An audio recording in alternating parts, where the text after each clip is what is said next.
Nanti yang lain bangun, aku lupa. Bagaimana kalau yang lain bangun? Mayat-mayat itu ada 9, 6 sudah bolong, tapi yang 3 sudah tua renta.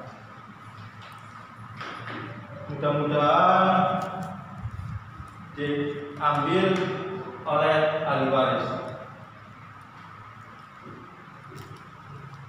Jangan diambil dulu, kecuali ada yang besar. Aku kadang-kadang besar. Kalau udah ditunggu, ada yang pesan, ada yang membeli. Tapi kalau ditunggu sampai berdagang dengan mayat-mayat, tak ada yang membeli. Memang harus bersabar kalau ada yang datang. Asal jangan itu saja. Kalau aku sih lumayan gede balanya.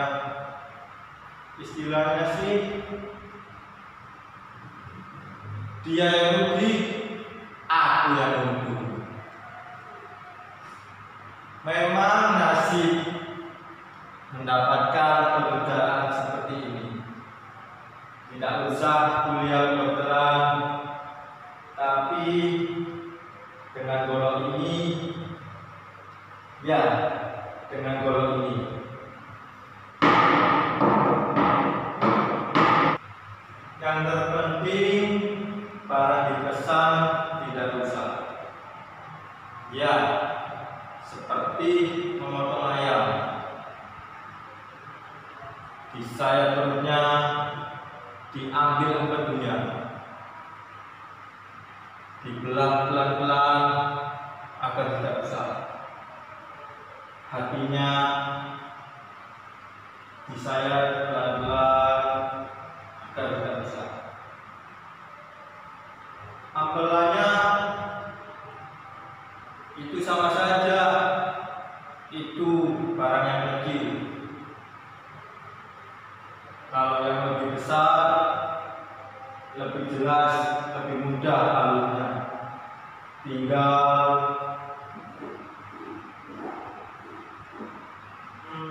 tak susah kok.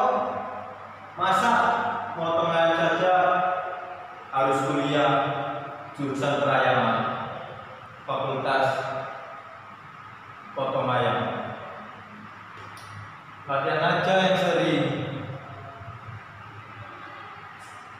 Kalau yang ini sih harus sering lihat-lihat, melihat, memperhatikan pekerjaan dengan baik. Terakhir, tutup, jahit, beres, dan dapat.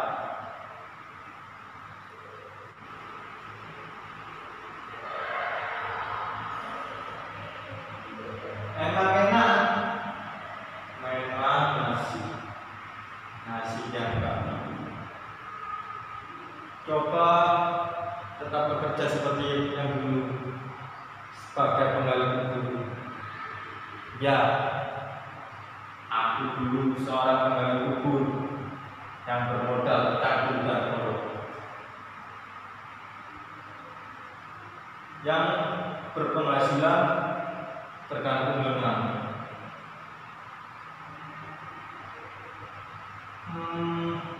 Berapa penghasilan penggali kubur? Penghasilan penggali kubur satu orangnya sekian ribu.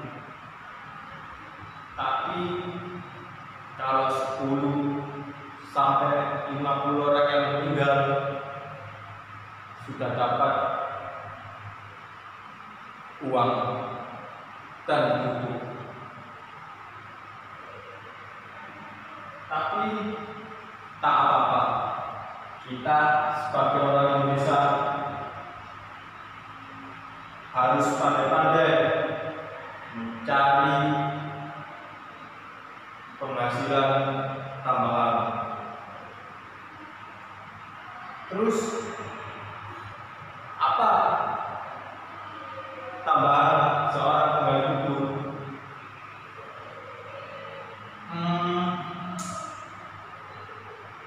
Biasanya tergantung keluarga orang yang mengundang. Kalau dia mengadakan sambutan, dia membawa makanan, dan kita bisa makan dari sisa-sisa makanan tersebut. Atau juga bisa mengurangi tenaga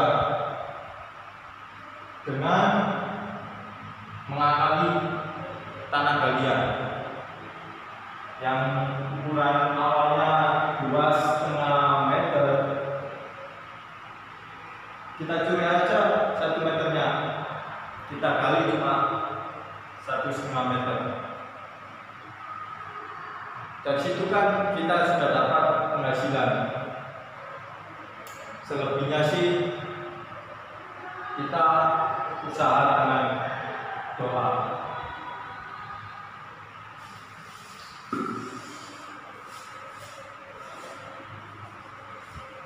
Nyambungnya itu sudah ada yang pesan, sudah ada yang bayar, ditunggu-tunggu, jenazahnya nggak datang.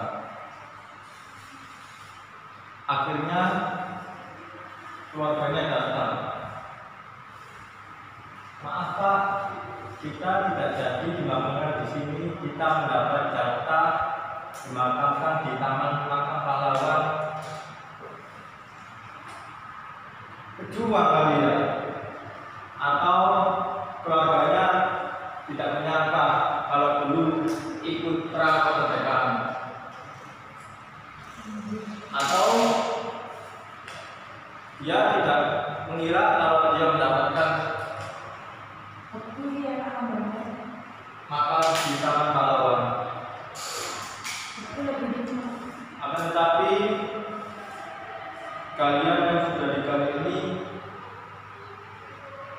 menjadi sia-sia. Masa mau ditawarkan ke masyarakat? Bisnis penggali kubur ini berbeda dengan orang lain.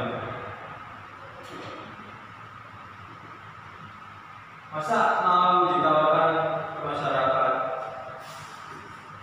Kalian, siapa yang ingin mati duluan?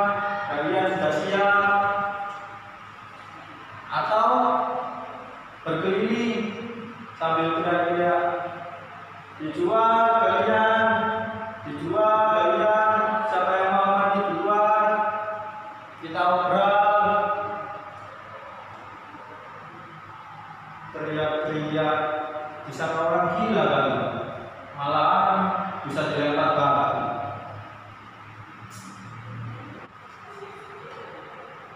Ya, memang semua pekerjaan itu harus dilakukan dengan profesional. Apapun pekerjaan itu. Bicara soal keanehan, ini memang terjadi sih.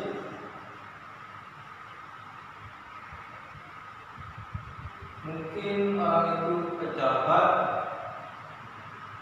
atau juga melakukan semasa hidupnya. Sebab orang yang meninggalkan hanya ditulis nama dengan BIN, misal IRDR. Namun enggak ya? Tapi ini misal IRDR RF Kuntet Kusmayanto BIN MM Singgombing, nama Jawa tapi BIN-nya Batak. Atau MM itu singkatan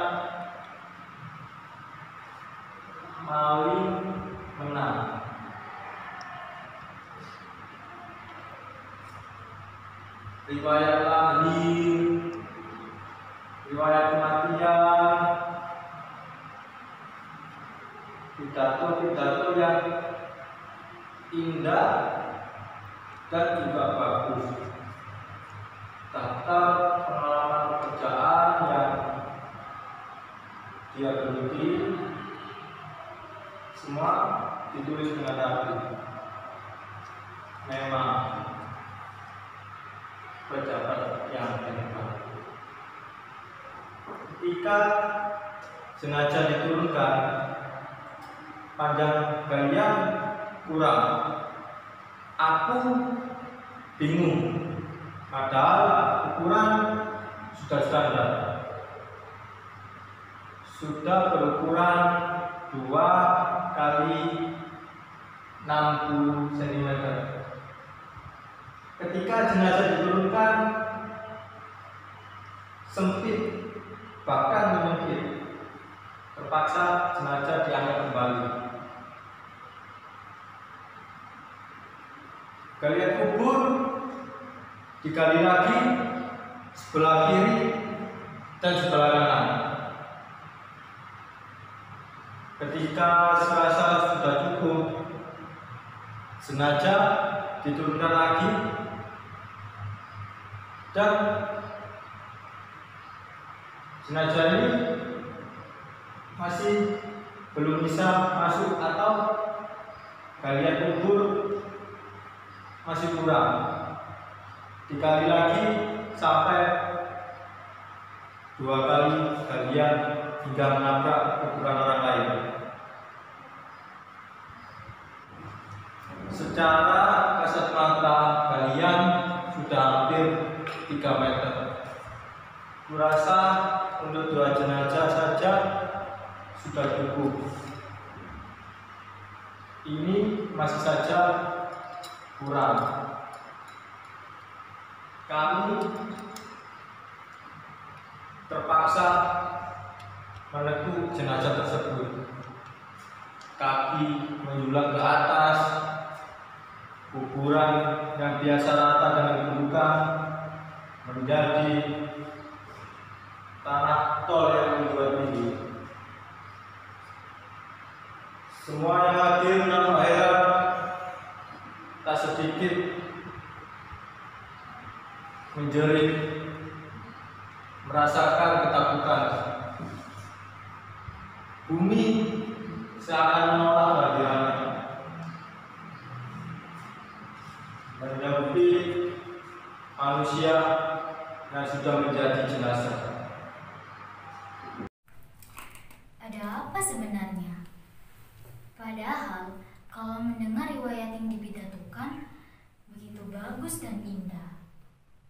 Riwayatnya juga mendekati orang yang suci.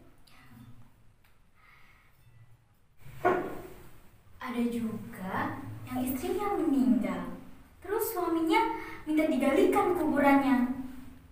Padahal suaminya kan belum meninggal. Kuburannya juga minta ditutup. Kuburannya minta ditutup lubangnya pakai pipa ledeng. Kemudian ditimbun kayak kuburan, tapi kuburan kosong. Setelah kurang lebih 1 tahun, suaminya benar-benar meninggal. Masa ada sih meninggal bohong-bohongan hanya untuk ketemu istri di dalam tanah lagi? Tapi pas kuburan itu dibuka, alangkah kagetnya semua orang kalau di dalamnya gak ada mayat. Gak taunya di dalam sana itu banyak sekali tikus, ribuan lagi. Orang-orang semua ketakutan.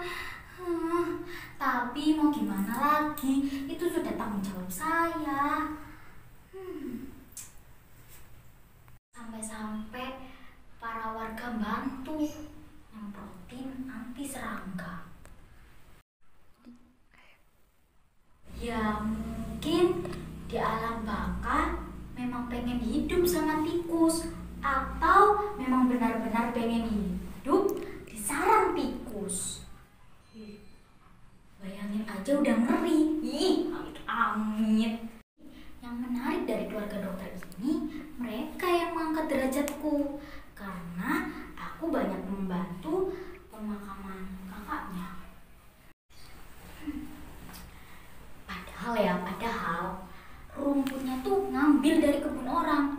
Terus batu batanya ngambil dari satu persatu rumah yang sedang dibangun. Lalu mereka semua tuh kaget kalau kuburan kakaknya tuh tertata rapi. Aku dicari dan ditawari untuk menjaga mayat. Padahal nih, nggak semua mayat itu utuh. Ada juga yang karena korban kecelakaan. Ada juga yang ditemukan membusuk, terus diformalin. Aduh, baunya tuh. Manapun, menjaga mayat tuh lebih baik dan lebih menjanjikan. Sampai suatu sore ada pengalaman unik. Aku disuruh mengantar mayat 9. Ya, jumlahnya 9 orang. Selama perjalanan banyak mobil yang dicegat oleh petugas. Sepertinya mereka sudah terbiasa memberi. Yang bawa ayam memberi ayam, yang bawa sayur memberi sayur. Kata petugas itu begini, "Stop, apa yang kamu angkut?" Petani itu menjawab, "Sayur, Pak." Ada juga mobil yang mengangkut buah-buahan. "Stop, apa yang kamu angkut?" Dalam mobil itu menjawab, "Sudah siap, Pak." Wah, rupanya memang sudah terbiasa ditanyai oleh petugas. Saat mengambil mayat, di jalan ada penjagatan, malah gelap gulita lagi. Memang polisi itu selalu mencegat pas malam hari. Pas itu berkata, "Stop, mengangkut apa?" Pak. Anu apa? Apa? Cepat turunkan untuk kami." Karena aku takut, aku ambilkan saja mayat yang berdarah-darah. "Ini, Pak, untuk Bapak." Pak. Malah kabur. Dikira aku hantu. Ya udah, mayatnya aku kembalikan lagi ke truk. Mengingat kejadian tadi, jadi ingin ketawa rasanya. Gara-gara petugas itu lari terbirit-birit, aku jadi bisa mengambil buahnya. Kuamankan saja buah-buahnya, kan lumayan. Aku lanjutkan saja perjalananku. Tapi di tengah jalan, tiba-tiba aku ketemu anak kecil. Aku bagikan saja buahnya. Padahal itu mah hasil mencuri. Pak dokter itu memang baik hati. Dia yang mengajariku cara merawat mayat. Dia juga mengajariku cara menjahit. Bukan menjahit baju, tapi menjahit mayat.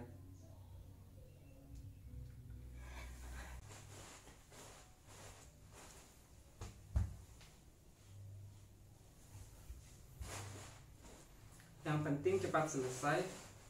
Susah-susah mayat ini.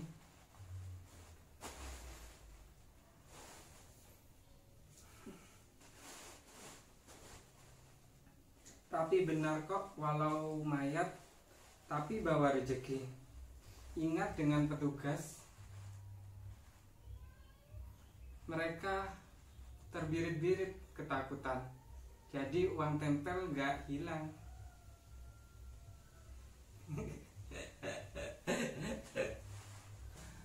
Yang semula takut sekarang jadi kayak saya dengan mayat-mayat ini. Ini berkat Pak dokter yang mengajari saya.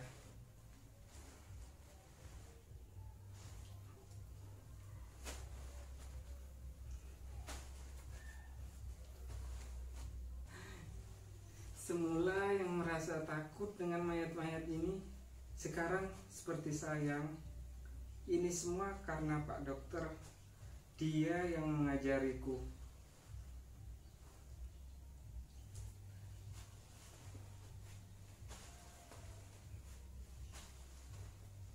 Membedah hati, ambil hatinya. Membedah jantung, ambil jantungnya. Membedah ginjal, ambil ginjalnya. Anggap saja seperti membedah ayam. Dibelah dada mentoknya, diiris empalanya, disisihkan empedunya. Ayam yang kecil saja bisa kita iris, apalagi yang besar lebih mudah.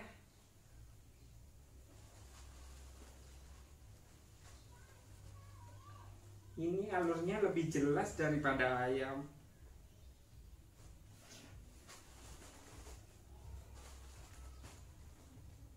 Yang namanya sabar benar-benar ada. Terbukti membawa hasil. Hah, ada orang datang. Pasti dia mencari Pak Dokter.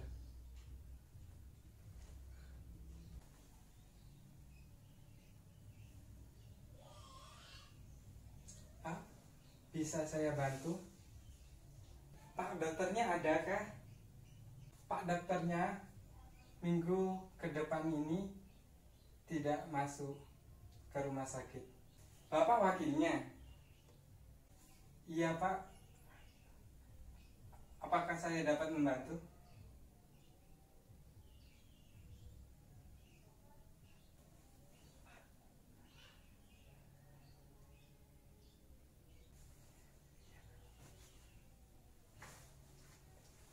Terima kasih Pak.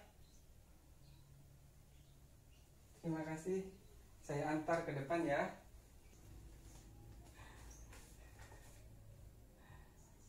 Dia memberiku sesuatu tebal. Tadinya aku ragu, tapi ya sudahlah. Tak simpan sini saja. Jadi kalau ada yang bertanya, nah gak ada. Gak ada lah. Amplop besar, tebal, tapi dia buru-buru pergi untuk mengamankan sesuatu. Diamankan.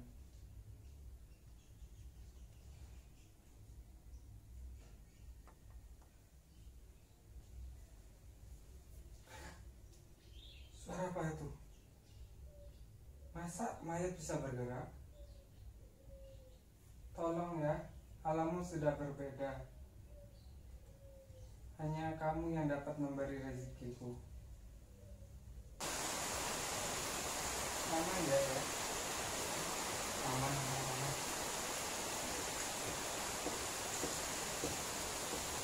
Ini bukan suap. Ini bisnis. Mau tahu apa yang tadi dibisikkan? Hah? Dapat berapa?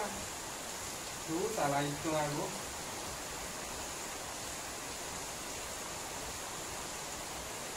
Aduh, berapa tadi?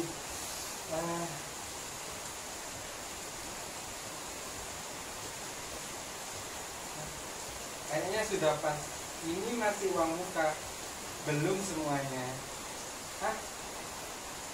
Rapin dulu ah. Taruh di kaos kaki. Nanti kalau orang bertanya tinggal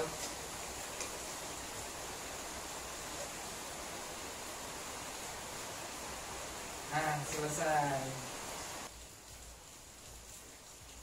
Lebih aman kan? Siapa yang menyangka? Hah? Coba geledah. Gak ada. Hanya mengamankan.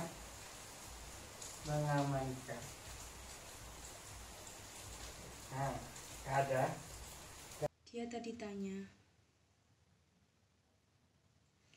Dia tanya apakah ada mayat yang masih muda? Ya ada. Ada yang muda, ada yang tua, ada yang laki-laki, ada yang perempuan, komplit. Yang penting kan bisnisnya sudah diajari oleh Pak Dokter ini.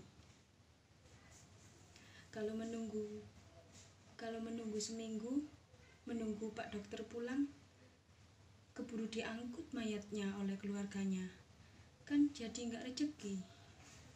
Lenyap dong rezekinya. Yang penting kan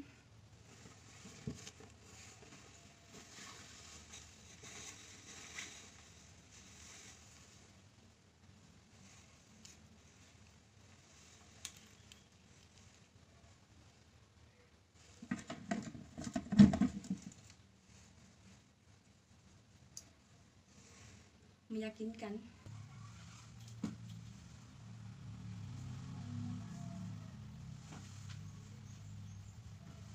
Yang ini yang dipesan. Iya Pak, benar yang itu. Baiklah, ikhlaskan.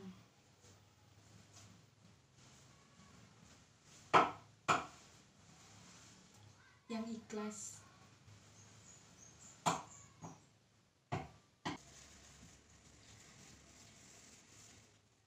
Siapa tadi yang pesan? Mana orangnya? Katanya kekurangan uang. Nanti akan menyusul. Akan dilunasi setelah barangnya diserahkan.